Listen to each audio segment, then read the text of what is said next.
नमस्कार दोस्तों, आप सभी लोगों का स्मार्ट लर्निंग यूट्यूब चैनल में हार्दिक स्वागत है। इन्वायरमेंट एंड इकोलॉजी की जो फुल लेंथ सीरीज चल रही थी, उसी क्रम में ये 11वां लेक्चर है। इससे पहले 10 लेक्चर हो चुके हैं, तो कृपया करके वो पुराने लेक्चर आप लोग एक बार पुनः देख लें, जिससे आपका जो कंसेप्ट रहेगा वो अच्छी तरीके से क्लियर रहेगा और क्रमबद्धता बनी रहेगी। और जो न्यू व्यूअर हैं, उनके लिए ये सूचना है कि वो लोग चैनल को सब्सक्राइब कर लें और बेल आइकन को प्रेस कर लें, जिससे हमारी सभी नोटिफिकेशन उनको उचित समय पे मिलती रहे। तो हम लोग अपने इस लेक्चर में आगे बढ़ते हैं। तो जैसा कि हम लोगों की परंपरा रही है कि प्रत्येक लेक्चर से पहले हम लोग एक मोटिवेशनल लाइन को लेते हैं और उसी के साथ अपने लेक्चर को स्टार्ट करते हैं। तो आज की जो लाइन है वो यंग साहब की है। यंग साहब ने लिखा है कि जहाँ से डींग हाँकना खत्म होती है वहीं से प्रतिष्ठा की शुरुआत होती है। डींग हाँकने का मतलब ये है कि जो बड़बोलापन होता है लोगों का, वो चीज जो एक्चुअल आपके पास नहीं रहती है, वो आभासी टाइप की रहती है। ठीक है, कि हम आभासी रूप से कुछ भी सोच सकते हैं, कुछ भी बोल सकते हैं लोगों को, क्योंकि भाई बोलने की आपको आज़ादी है। बट ऐसी आज़ादी नहीं है कि हाँ दूसरे को थोड़ी सी दिक्कत हो। बट ऐसा भी नहीं है कि आप कुछ भी बोले। ठीक, तो वो डींग हाँकना हो, वो ऐसा नहीं करना है। क्योंकि अगर आप एक्चुअल चीज़ें यथार्थ में आप रहेंगे, ठीक, तो वहीं से आपकी जो एक जो बिहेवियर है, आपकी जो पर्सनैलिटी है वो निखर के आती है और वहीं से आपकी प्रतिष्ठा की शुरुआत होती है। क्योंकि जब तक आप डींग हाँकते रहेंगे, आपकी प्रतिष्ठा सोसाइटी में बन नहीं पाएगी। ये यंग साहब की लाइन थी। ठीक, तो आप अगर आपको अपनी पर्सनैलिटी बनानी है, अपनी एक अलग पहचान बनानी है, आप चाहते हैं कि आप समाज में प्रतिष्ठित रहें, तो फिर डींग हाँकने जैसी गलती आप नहीं करेंगे। तो फिर आज हम लोग जो डिस्कस करेंगे अपने लेक्चर में, वो करेंगे रेडियो एक्टिव जो पोल्यूशन है उसके बारे में चर्चा करेंगे। तो जो रेडियो एक्टिव जो पोल्यूशन होता है, वो मेनली जो रेडियो एक्टिव एलिमेंट होता है उसके द्वारा जनरेट किया जाता है। अब ये होता क्या है कि जी, रेडियो एक्टिव पोल्यूशन में होता यह है कि जो रेडियो एक्टिविटी है, radio activity is a phenomenon of. अब बात आती है रेडियो एक्टिविटी की, तो रेडियो एक्टिविटी क्या है? ये एक फेनोमेनन है। फेनोमेनन किसका है कि स्पॉन्टेनियस जो एमिशन होता है किसका? प्रोटॉन का, इलेक्ट्रॉन का एंड गामा रेज का।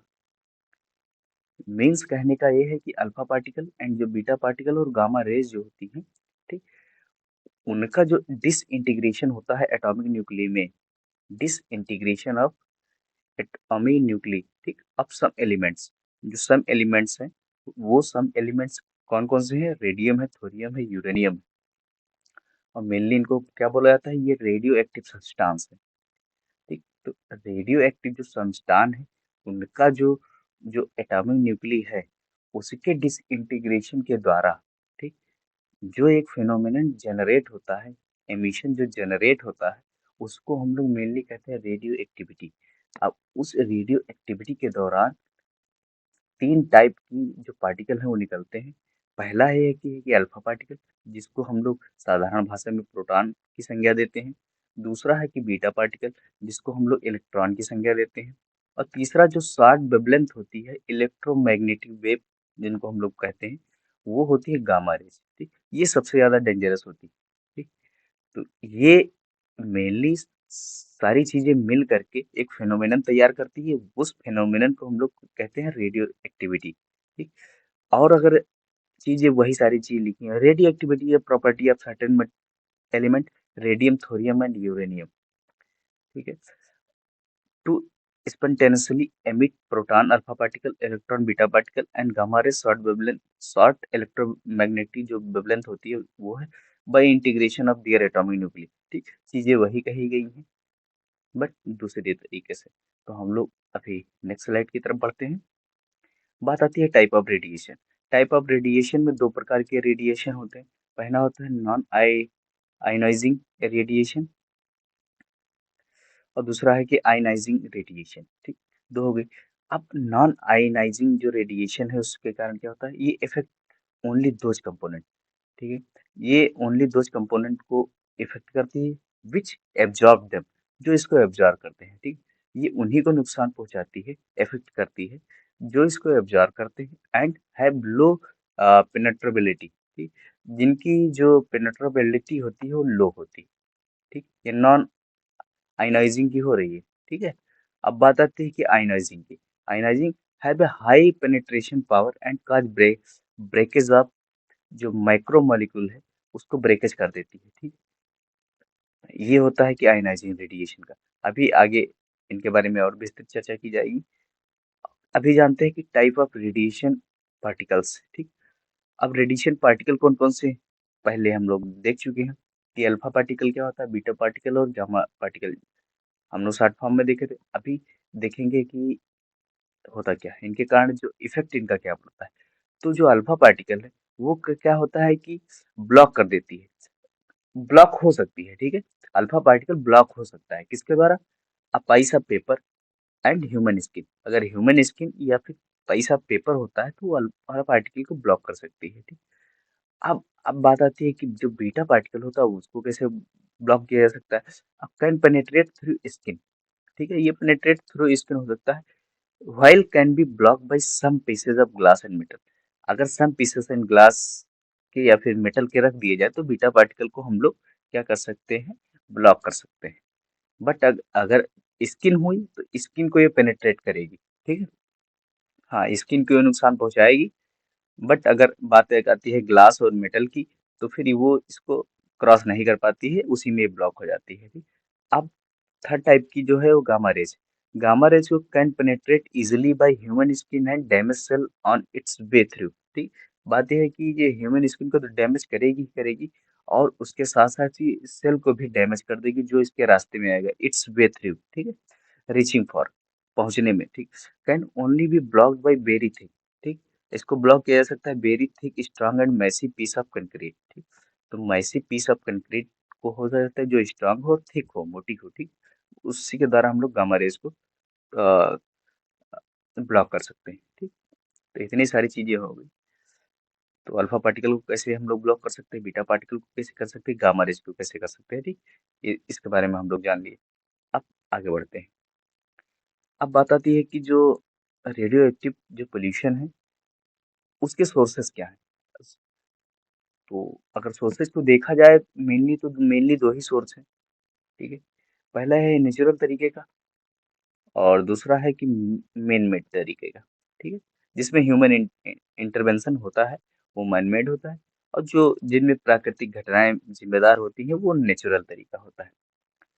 अब होता क्या है कि जो रेडियो एक्टिव जो पोल्यूशन है वो जो नेचुरली रूप से जो अर्थ क्रस्ट पे जो रेडियम पाया जाता है, रेडियम 224, यूरेनियम 238 और जो थोरियम 232। ठीक है, और पोटेशियम 40 और जो कार्बन 14 होता है, ये क्या होते हैं अर्थ क्रस्ट पे प्रेजेंट होते हैं। ठीक, इनके द्वारा जो, चूंकि ये जो एलिमेंट हैं इनकी जो न्यूक्ली होता है, रेडियो न्यूक्लिसाइड होता है, न्यूक्लाइड होता है, उनमें क्या होता है कि रेडिएशन निकलती रहती है क्योंकि ये जो सब्सटेंस है ये रेडियो एक्टिव है। ठीक, तो ये एक क्या होता है कि कॉस्मिक रेज जनरेट करते हैं। ठीक, तो उन कॉस्मिक रेज को भी हम लोग नेचुरल तरीके का जो रेडियो एक्टिव पोल्यूशन है उसके अंतर्गत हम लोग कंसीडर करते हैं।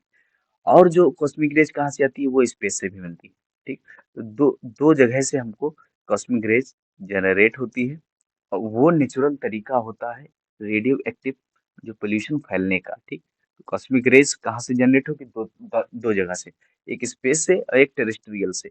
स्पेस वाला तो हो गया कि आपका जो सोलर जो एनर्जी है उससे कॉस्मिक रेज जनरेट होती है। जब हाइड्रोजन हीलियम में बदलता है तो कुछ कॉस्मिक रेज जनरेट होती है। ठीक, तो वो एक होगी और टेरेस्ट्रियल पे ये सब्सटेंस होते हैं radium, uranium, thorium, potassium and carbon, ये जिम्मेदार होता है। ठीक, तो ये नेचुरल तरीका हो गया। अब देख लेते हैं ह्यूमन इंटरवेंशन के कारण क्या क्या होता है। कि जो ह्यूमन इंटरवेंशन है कि ये अगर पृथ्वी पे अगर पड़े रहे, ठीक है, ये जो डिपॉजिट है अर्थ क्रस्ट पे अगर वहीं रहा तो इनका जो परसेंटेज है रेडिएशन का जनरेशन का तो वो थोड़ा सा कम है। बट जब उसमें मैन मेड इंटरवेंशन हो जाता है तो वो उस इसको खदानों से माइनिंग करके इसको निकालते हैं और फिर इसका ट्रांसपोर्टेशन करते हैं, ठीक है। तो ये फिर पहुंचता है न्यूक्लियर पावर प्लांट। तो न्यूक्लियर पावर प्लांट में पहुंचा तो वहां पे हम लोग इलेक्ट्रिसिटी जनरेशन के लिए उसका प्रयोग करते हैं, ठीक।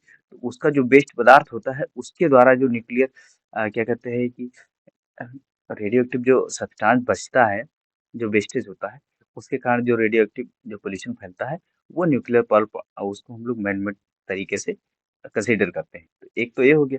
दूसरा हो गया न्यूक्लियर वेपन, ठीक। बहुत सारे जो रेडियो एक्टिव पदार्थों के द्वारा जो जो बृहद बृहद ज्यादा विध्वंसक तरीके का जो न्यूक्लियर वेपन हम लोग बनाए हैं, ठीक। जो आधुनिक भाषा में उसको हम लोग कहते हैं कि हम लोगों ने विकास किया है अत्याधुनिक हथियार बना करके, ठीक। तो वो क्या हो जाता है कि रेडियो एक्टिव जो पोल्यूशन फैलने का कारण बन सकता है, ठीक है। तो वो न्यूक्लियर वेपन हो गया। तीसरा हो गया ट्रांसपोर्टेशन ऑफ न्यूक्लियर मटेरियल, इसके बारे में अभी बात हो ही गई, ठीक। तो ये भी हो गया। अब है डिस्पोजल ऑफ न्यूक्लियर वेस्ट। अब बात आती है जो वही पहले बात हुई कि न्यूक्लियर पावर प्लांट या फिर न्यूक्लियर वेपन या फिर ट्रांसपोर्टेशन ऑफ न्यूक्लियर मटेरियल, इनका जो वेस्टेज होता है, इनका उनका सही तरीके से डिस्पोजल ना होने के कारण ये क्या होता है कि रेडियो एक्टिव जो पोल्यूशन है उसको ये लोग फैलाते हैं। तीसरा हो गया यूरेनियम माइनिंग, इसकी भी बात हो गई। अब आते हैं रेडिएशन थेरेपी।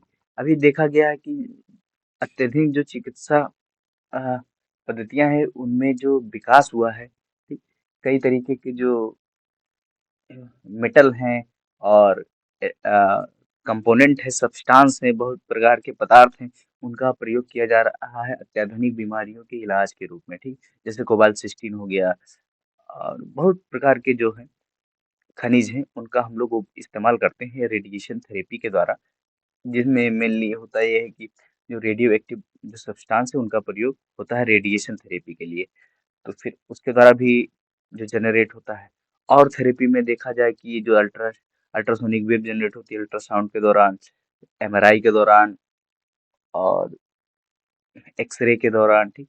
तो ये सारी चीज इसमें भी शॉर्ट वेवलेंथ की जो इलेक्ट्रोमैग्नेटिक वेव है वो जनरेट होती है। इसका मतलब हम लोग गामा रे जनरेट कर रहे हैं और गामा रे जो जनरेट होता है उसके द्वारा रेडियो एक्टिव पोल्यूशन फैलता है, ठीक। तो ये मैन मेड तरीका हो गया। और देखते हैं। अब होती है इनके इफेक्ट की। इफेक्ट क्या होता है कि the effect radio active pollutant depend upon, ये डिपेंड करता है किस पे, हाफ लाइफ पे, ठीक। इसका प्रभाव हाफ लाइफ हो जाता है कि अगर मान लेते हैं किसी ऑर्गेनिज्म की जो लाइफ स्पैन है वो 10 ईयर की है और अगर रेडियो पोल्यूशन वहाँ ज़्यादा होता है तो उसका लाइफ स्पैन 8 ईयर का हो सकता है, 7 ईयर हो सकता है, 6 ईयर भी हो सकता है, ठीक। हाफ ऑफ लाइफ भी हो सकता है, 50-50 भी हो सकता है। तो ये एक उसका इफेक्ट होता है रेडियो एक्टिव पोल्यूशन का। दूसरा है एनर्जी रिलीजिंग कैपेसिटी। जो एनर्जी रिलीजिंग कैपेसिटी है वो घट जाती है। रेट ऑफ डिफ्यूजन, डिफ्यूजन का रेट घट जाता है। Rate of deposition of pollutant, उसका रेट बढ़ जाता है, ठीक। Various environmental factors such a wind temperature rainfall also influence their effect, इसके कारण इनमें इन्फ्लुएंस आ जाता है, ठीक। इनरेगुलरिटी आ जाती है रेनफॉल में, टेम्परेचर इंक्रीज हो जाता है। विंड की जो फेनोमेनन रहती है कि कैसे किस सीजन में कितनी वेग से जो विंड है वो चलेगी, तो उसमें इरेगुलरिटी आ जाती है। तो ये सारी चीज इन्फ्लुएंसेस होती है रेडियो एक्टिव पोल्यूशन के फैलने के इफेक्ट के में। रेडिएशन आर टू टाइप, ठीक। अब रेडिएशन वही चीजें है कि नॉन आयोनाइजिंग जो रेडिएशन है उसके बारे में यहाँ पे विस्तृत चर्चा की गई है कि they include short wave radiation such as ultraviolet rays, ठीक, यूवी रेज, ठीक। तो बात आती है ये। अगर बात आती है नॉन आयनाइजिंग रेडिएशन तो उसमें हम लोग कंसीडर करते हैं किसको, केवल यूवी रेज को, अल्ट्रावायलेट रेज को, ठीक। Which form A part of solar radiation, जो पार्ट किसका होता है, सोलर रेडिएशन का पार्ट होता है अल्ट्रावायलेट रेज, ठीक। They have low penetrate power and affect the cell and molecule which absorb, ठीक। जो इनको एब्जॉर्ब करता है उनके सेल और मॉलिक्यूल को जो डैमेज करता है, इफेक्ट करता है, ठीक है। कौन, नॉन आयनाइजिंग जो रेडिएशन होता है वो। दे डैमेज आई, ये डैमेज करती है आई को, विच, ठीक, may be cause of reflection, जब ये कॉज होती है, किसका कॉज होती है, किसके द्वारा, रिफ्लेक्शन फ्रॉम कोस्टल जो सैंड है, कोस्टल सैंड के द्वारा जो रिफ्लेक्शन होता है, तब ये कॉज बनती है ह्यूमन आइज डैमेज की। ठीक है, या फिर स्नो से जब ये क्या होती है, रिफ्लेक्ट होती है, क्योंकि स्नो क्या होता है कि अ, उस पे वाटर वेपर होता है। वाटर वेपर की वजह से जो होता है कि प्रकाश का परावर्तन हो जाता है, और परावर्तन जब टोटली होता है तो वो रिफ्लेक्ट करता है। ठीक, तो जो अल्ट्रावायलेट रेज है जनरेट होती, वो जब रिफ्लेक्शन के दौरान आंखों में पड़ती है, किसके दौरान, डायरेक्टली लुकिंग टूवर्ड सन ड्यूरिंग इक्लिप्स। इक्लिप्स के दौरान अगर सन को डायरेक्ट लुकिंग अगर किया जाता है, तो फिर ब्लाइंडनेस का, स्नो ब्लाइंडनेस का खतरा बढ़ जाता है। ठीक, तो जिसके कारण आइस डैमेज होती है। इसीलिए बोला जाता है कि सोलर रेडिएशन के कारण, अरे जो इक्लिप्स है उसके दौरान हमें सूर्य को साधारण आंखों से डायरेक्टली नहीं देखना चाहिए, इसके कारण डैमेज हो जाती है आंख। दे इंजर द सेल एंड स्किन, जो ब्लड कैपिलरीज है, producing blisters and reddening called sunburns. ठीक, तो ये अल्ट्रावायलेट रेज के कारण सनबर्न्स हो सकता है। जो ब्लड कैपिलरीज है उनके जो प्रोड्यूसिंग ब्लिस्टर्स हैं, उसमें वो इंजर हो जाती है। ठीक है, सेल की स्किन इंजर हो जाती है। तो ये सारे प्रभाव दिखते हैं हमको नॉन आयनाइजिंग रेडिएशन के। अब जो आयनाइजिंग रेडिएशन है उसके इफेक्ट के बारे में अगर देखा जाए, तो ये थोड़ा सा ज्यादा घातक होता है, ये ज्यादा हानिकारक है। इनमें हम लोग देखते हैं एक्स रेज को कंसीडर करते हैं, कॉस्मिक रेज हो गई। ठीक, उसके साथ साथ हम लोग एटॉमिक रेडिएशन है। ठीक, तो मेनली हम लोग अगर देखा जाए कि आयनाइजिंग और नॉन आयनाइजिंग रेडिएशन में अंतर क्या है, तो आयनाइजिंग जो रेडिएशन है उसमें एक्सरे, कॉस्मिक रेज और एटॉमिक रेडिएशन को हम लोग कंसीडर करते हैं, और नॉन आयनाइजिंग में उसमें यूवी रेज हो गई। तो यहीं पे क्वेश्चन बनता है, ठीक, कि आपसे या फिर नॉन आयनाइजिंग रेडिएशन को पूछ लेगा या फिर आयनाइजिंग रेडिएशन के बारे में पूछेगा। ठीक, तो ये एक बात हो जाती है। आयनाइजिंग रेडिएशन है हाईली हाईली क्या होता है, पेनेट्रेशन पावर होती है, जो कॉज करती है किसको, माइक्रो मॉलिक्यूल को तोड़ने का। ठीक, और द मॉलिक्यूलर डैमेज में produce short short range. Short range जो होता है वो इमीडिएट इफेक्ट डालता है, और जो लॉन्ग रेंज का जो होता है वो डिले इफेक्ट डालता है। ठीक, तो शॉर्ट रेंज इफेक्ट में क्या है कि इसके कारण बर्न्स हो जाएगा, इम्पेयर्ड मेटाबॉलिज्म हो जाएगा, डेड टिश्यू की समस्या देखने को मिलती है, और डेथ ऑफ ऑर्गेनिज्म भी देखने को मिलता है। ये शॉर्ट रेंज इफेक्ट होगी। लॉन्ग रेंज इफेक्ट के कारण क्या होता है, म्यूटेशन इंक्रीज हो जाता है, इंसिडेंस ऑफ ट्यूमर, ठीक है, ट्यूमर की चीजें हो जाती है, कैंसर खतरा बढ़ता जाता है, शॉर्टनिंग ऑफ लाइफ स्पैम हो जाता है, डेवलपमेंटल चेंज हो जाते हैं। ठीक है, और the mutation gain persistent living organism and में अफेक्ट दियर प्रोगेंसी। प्रोगेंसी के दौरान इसमें से थोड़ी सी दिक्कत देखने को मिलती है।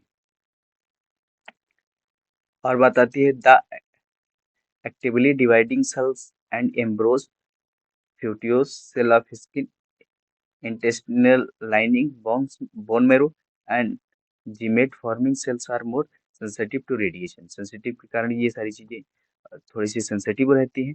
सम स्पेसीज ऑफ एनिमल, एनिमल और प्लांट की कुछ सम स्पेसीज हैं जो प्रिफरेंटली एक्यूमुलेट हो जाती है स्पेसिफिक रेडियो एक्टिव मटेरियल्स के कारण। फॉर एग्जांपल, जो oyster deposit 65 ZN, fish accumulate 55 FE, marine animal sensitively deposit 90 SR. ठीक, तो ये सारी चीजें होती हैं। कंट्रोल मेजर्स क्या है, जो prevention is the best control measure in there is no cure available. Radio active जो पोल्यूशन है उसके लिए नो केयर अवेलेबल है इस समय। ठीक, इसलिए जब नो केयर अवेलेबल है तो फिर एक ही चीज बनती है, प्रिवेंशन। तो prevention is the best thing हो जाता है रेडियो एक्टिव पोल्यूशन के बारे में। ठीक,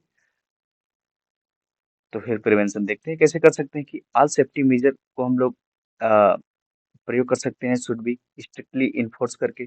जो भी सेफ्टी मेजर है और उसको स्ट्रिक्टली इन्फोर्स कर लेंगे। लीकेज ऑफ जो radio active element should be totally checked.